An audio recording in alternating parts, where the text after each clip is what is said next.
Another home tie against Coventry or Morecambe if they win their first round replay at Dover.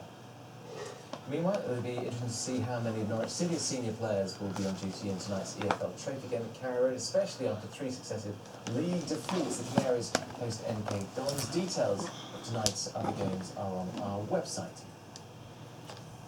The evening news is at 6:30. Is Mark Austin. It's the day America decides. Up to 200 million voters go to the polls to choose Trump or Clinton. After a bitter 2-year campaign, the candidates will learn in the early hours of the 45th US president. Prince Harry attacks racist and sexist abuse aimed at Meghan Markle as he confirms they are a couple. And why M&S plan to close 60 stores after a plunge in profits.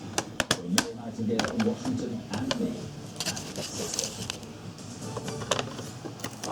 But before that, he is the cheeky Italian TV chef. He's on a mission to get us cooking proper meals. Gino De Campo is touring the UK next spring and coming to Ipswich in Cambridge to share his passion for food and encourage parents to cook meals from scratch with their children. Our reporter Lauren Hall has been to visit. He's been travelling around Italy. Just look at this place. Now he's getting ready to travel around the UK. Gino De Campo's taking his Italian Escapes TV show on tour. There's a lot of cooking. I give people a lot of tips on things that they can do or they shouldn't do.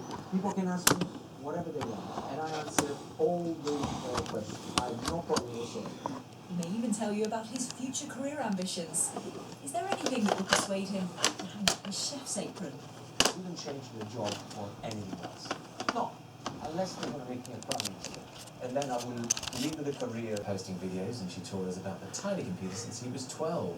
He now has more than 8,000 followers on Twitter, 56,000 subscribers on YouTube, and has clocked up a massive 4.25 million video views. Well, he rides through Cambridge City Centre on the ball, turning heads we can see there as he goes. But also, he does say that in a safe environment, safe from pedestrians, bikes and cars, and he can actually hit speeds of up to 30 kilometres. That's 18 miles an hour in your old money.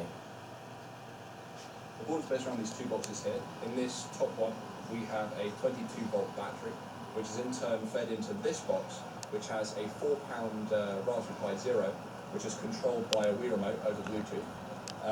The signals that I send from the Wii remote go from the Raspberry Pi to a speed controller, which then controls the speed of this motor here and drives the rear wheel. He lost me at the word two boxes, Yeah. actually, in there. Clever chap. Very clever. Let's get your weather now with Amanda.